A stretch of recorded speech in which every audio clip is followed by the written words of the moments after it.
श्री स्वामी समर्थ. नमस्कार मंडळी, मी गृहिणी व्लॉगमध्ये मी प्रिया तुम्हा सगळ्यांचं नेहमीप्रमाणेच अगदी मनापासून स्वागत करते. तुमचा आजचा दिवस शुभ जावो आणि स्वामींच्या कृपेने तुमच्या आयुष्यातल्या सगळ्या चांगल्या इच्छा, आकांक्षा, स्वप्न काही असतील तर ते पूर्ण होत आणि स्वामी महाराज तुमच्या नेहमी सोबत राहो हीच स्वामींचरणी प्रार्थना. तर मंडळी, आजचा व्हिडिओ थोडासा खास असणार आहे आणि बऱ्याचशा कमेंट आल्या होत्या, त्यामुळे म्हटलं की या विषयावरती व्हिडिओ बनवणं गरजेचं आहे. त्यामुळे मग खूप असा रिक्वेस्टेड व्हिडिओ होता आणि त्यामुळे मी आज हा व्हिडिओ बनवत आहे. तर कसं असतं, नवरा बायकोमध्ये आता आपण पहिले 2 व्हिडिओ पाहिले की नवरा बायकोच्या भांडणांची कारणं असतात काय, किंवा भांडणं कशी होतात, किंवा मग ती भांडणं आपण कमी कशी करायची, नवरा बायकोतले वाद कसे मिटवायचे, याच्यावरती आपण काही असे असरदारक उपाय पाहिलेले आहेत. काही जणांनी केलेही असतील, काहींचा विश्वास असेल नसेल, पण एक गोष्ट लक्षात ठेवायची, कुठलीही गोष्ट आपण श्रद्धेने मनोभावे आणि अखंडितरित्या केली ना, त्याचा आपल्याला प्रसाद हे स्वामी महाराज देत असतात, त्याचं फळ आपल्याला स्वामी महाराज देत असतात. त्यामुळे कुठलीही गोष्ट करायची असेल तर श्रद्धेने करा, अन्यथा मग ती करूच नये. तर आजच्या व्हिडिओमध्ये आपण व्यसन कसं सोडवायचं, तर असे बऱ्याचशा माझ्या मैत्रिणी असतील की ज्यांचे पती असतील, ज्यांचे नवरे असतील, जे व्यसन करत असतील आणि त्यामुळे मग घरातील पूर्ण वातावरण बिघडत असेल, आणि काही असे भाऊ, मामा, काका कोण माझे व्हिडिओ पाहत असतील तर त्यांनासुद्धा मला कळकळीची विनंती आहे माझी की हे दारू वगैरे पिणं किंवा व्यसन करणं, कुठलंही व्यसन असो, दारूच नाही, अगदी कुठलंही व्यसन असो, हे खूप वाईट आहे. आणि या व्यसनाचा आजपर्यंत कोणालाही कसलाही फायदा झालेला नाही. व्यसनामुळे फक्त नुकसान होत आहे. त्यामुळे आपल्या कुटुंबासाठी तरी किमान व्यसनं टाळणं गरजेचं आहे. तर कसं होतं, दारू पिणं किंवा दुसरी कसली व्यसनं असणं हे तर आजच्या आधुनिक जीवनशैलीचा भाग आपल्याला दिसत आहे झालेला. तर आता दारू पिणं किंवा दुसरी कुठलीही व्यसनं करणं, तर हे कशामुळे सवय लागती, तर एकतर अजिबात पैसा नसलेल्या लोकांना टेन्शनमुळे मग दारूची किंवा इतरही कुठल्याही गोष्टींची सवय लागते. त्याचबरोबर मग खूप सारा पैसा झाला, मग तो कुठे वेस्ट करायचा किंवा तो कुठे वाया घालवायचा, त्यामुळे मग दारूची सवय लागली. तर अशा 2 प्रकारे दारूची सवय लागत असते. अनेकदा कधी घेतलेली दारू ही कधीतरी अचानक मग आवश्यक गोष्ट होऊन जाते आणि हे अनेकांना कळत नाही. कारण बऱ्याच जणांचं असं सुद्धा असतं की थोडी घेण्याची सवय असते, पण अचानक मग ते दारू पिणं त्यांचं वाढत जातं आणि त्याचं व्यसन होऊन जातं. आणि दारू पिणं हे आरोग्यासाठी हानिकारक आहे आणि हे माहिती असून सुद्धा आजकालचे शिकलेली लोक सुद्धा दारू पितात. याचं मला वाईट वाटतं. कारण दारूचे आपल्यावरती खूप वाईट परिणाम होतात, आपल्या शरीरावरती वाईट परिणाम होतात, आपल्या मनावरती वाईट परिणाम होतात. आणि मग काय करायचं, आपण ही दारू आपल्याकडून सोडवली गेली पाहिजे. आता कसं असतं, जे काही माझे व्हिडिओ पाहत असतील पुरुष मंडळी, म्हणजे मामा, काका, कोण भाऊ असतील, दादा, जे माझे व्हिडिओ पाहत असतील, त्यांना मी कळकळीची विनंती अशी करते की कसं असतं की तुमचं संपूर्ण कुटुंब तुमच्यावरती अवलंबून असतं. आणि मग जेव्हा तुम्ही ह्या व्यसनांच्या आहारी जाता, त्याचा आहे ना अप्रत्यक्षरित्या संपूर्ण कुटुंबावरती सुरुवातीला परिणाम होतो आणि मग नंतर प्रत्यक्ष तुम्हाला दिसतंच की कुठला परिणाम आपल्या कुटुंबावरती होत आहे. दारूच्या व्यसनांमुळे किंवा इतरही व्यसनांमुळे मग नवरा बायकोंमध्ये भांडण, कटकटी होत असतात.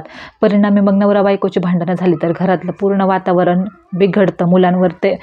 वरही त्याचा वाईट परिणाम होत असतो. मुलांना मग बाहेरची संगत, जर त्यांना घरात पुरेसं प्रेम मिळत नसेल तर मग मुलं बाहेर प्रेम शोधायचा प्रयत्न करत असतात. मग ते सुद्धा मुलांच्या सुद्धा आयुष्याचा खेळ होऊ शकतो आणि त्यामुळे मग वडिलांनी शक्यतो अशी व्यसनं वगैरे टाळणं खूप गरजेचं आहे. कधी व्यसनांच्या नादामध्ये आपण मग मुलांना मारहाण करतो, बायकोला मारहाण करतो आणि बाहेर निघून जातो आणि मग आपल्याला सुद्धा व्यसनाच्या नादात काही होण्याची शक्यता असते आणि आपल्यानंतर आपलं कुटुंब आपल्यावरती पूर्ण अवलंबून असतं. त्याचं काय होईल याचा सुद्धा विचार आपण केला पाहिजे. त्यामुळे आपण दारू न पिलेलं बरं. कारण दारूचा कुणाला आज एकही व्यक्ती या जगामध्ये नाही की ज्याला दारूचा खूप फायदा झालेला आहे किंवा दारू पिल्याने त्याचा फायदा झालेला आहे, की दारूचा कुठलाच असा फायदा नाही. त्यामुळे मग ते आपण का प्यावं. आणि बऱ्याच जणांचं असं असतं की त्यांना दारूचं व्यसन लागलेलं असतं पण सोडवायचं असतं. तर अशांसाठी आजचा व्हिडिओ असणार आहे. आणि अगदी ज्यांना सोडवायचं नाही आहे, त्यांची आई किंवा बायको त्यांच्यासाठी हे उपाय करू शकतात आणि याने 100% तुमच्या दारूवरती, म्हणजे दारू पिण्याचा तिरस्कार ते लोक करू लागतात. ह्या उपायांनी तुम्ही नक्की करून पहा. आणि जर पर्सनली एखाद्या दादांना, भाऊंना स्वतःची दारू सोडवायची असेल तर तुम्ही सुद्धा म्हणजे मी सांगितलेले जे उपाय आहेत ते स्वतः घरी करू शकता, जेणेकरून तुमची दारू सुटायला तुम्हाला उपयोग होईल. तर कसं असतं, सर्वप्रथम आपण दारूचे असे काही उपाय बघूयात की जे आपण स्वतः करू शकतो, स्वतःवरती कंट्रोल करून आपण दारू सोडवू शकतो. तर सगळ्यात अगोदर आपल्याला काय करायचं आहे, आपली जी दिनचर्या आहे आणि जी सवय आहे ते आपल्याला बदलायची आहे. तर दारू पिणं हा बऱ्याचदा अनेकांच्या दिनचर्येचा भाग बनलेला असतो. काही जण दररोज जेवणानंतर किंवा जेवणाआधी किंवा टी व्ही पाहताना किंवा पत्ते खेळताना मग त्यांना दारू पिण्याची सवय लागलेली असते. मग यासाठी आपण काय करायचं, जर तुम्हाला जेवणाच्या आधी किंवा टी व्ही पाहताना जर दारू पिण्याची किंवा अल्कोहोलिक ड्रिंक घेण्याची जर तुम्हाला सवय असेल, तर मग तुम्ही काय करू शकता, मग अशावेळी जेव्हा तुम्हाला दारूची आठवण येईल तेव्हा तुम्ही दारूऐवजी एखादा आयुर्वेदिक चहा किंवा काढा पिऊ शकता. काढ्याचा आपल्या शरीराला होईल तर फायदाच होईल, दारूचा आपल्या शरीराला काहीही फायदा होणार नाही.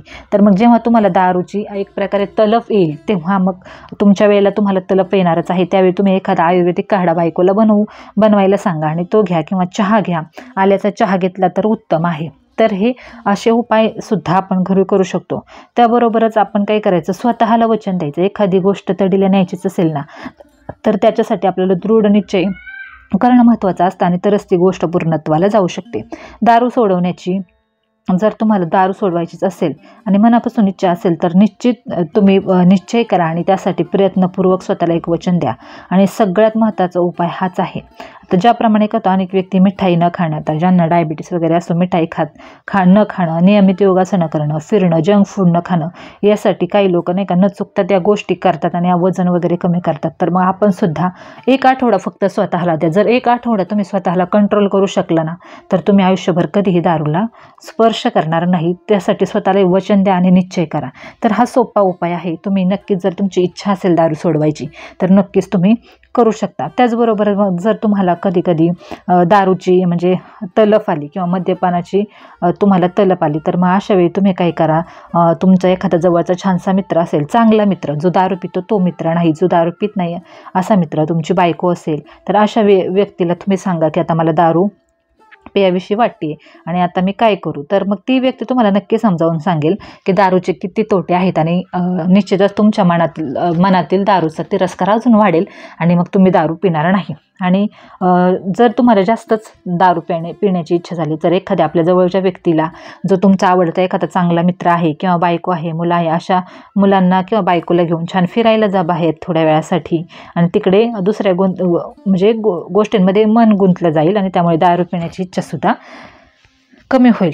म्हणजे असं करायचं तुम्ही, त्यामुळे मग तुम्हाला दारू पिण्यासाठी म्हणजे इच्छाच होणार नाही. तर हे आपले स्वतःचे नियम झाले की आपण हे स्वतःला नियम घालून घेतले तर आपल्या कुठल्याही गोष्टी करण्याची गरज लागणार नाही. पण तरीसुद्धा जर काहींचे नवरे ऐकत नसतील तर अशा बायकांसाठी, मैत्रिणींसाठी काही उपाय या व्हिडिओमध्ये मी सांगणार आहे. तर चला आपण आपल्या व्हिडिओला स्टार्ट करूयात. खूप उशीर झाला व्हिडिओला खरं तर स्टार्ट करायला, पण हे सांगणंसुद्धा गरजेचं होतं. तर सर्वप्रथम आपण पहिला उपाय पाहून घेऊयात. तर आपल्याला काय करायचं आहे, 7 ज्या मिरी असतात, आपल्या काळी मिरी असतात, त्या मिरी आणि एक रुपयाच्या आकाराचा गुळाचा खडा आपल्याला घ्यायचा आहे आणि 1 ग्लास पाणी घेऊन त्यात 7 काळी मिरी आणि गुळाचा तो खडा आपल्याला टाकून ते 1 ग्लासाचं पाणी अर्धा ग्लास होईल एवढं आपल्याला छान असं उकळून घ्यायचं आहे की 1 ग्लासाचा अर्धा ग्लास घेईल. आणि हे पाणी आपल्याला आपल्या पतीला, ज्याची कोणाची तुम्हाला दारू सोडवायची आहे, त्यांना आपल्याला हे प्यायला द्यायचं आहे. आता ते प्यायला कसं द्यायचं हे तुमचं तुम्ही पहा, की जर पीत नसतील तर त्यांना कसं पाजायचं, त्यांना कसं चांगल्या पद्धतीने समजावून सांगायचं की दारू आपल्या संसारासाठी कशा प्रकारे वाईट आहे. जर नसेलच ऐकल तर ते तुमच्या पद्धतीने तुम्ही त्यांना ते पाजायचं आहे. जशा प्रकारे तुमचं ते ऐकतात तशा प्रकारे तुम्हाला हे मिश्रण त्यांना रोजचं जे काढा आहे तो पाजायचा आहे. अगदी तुम्ही 1-1.5 महिना हा उपाय कंटिन्यू करा.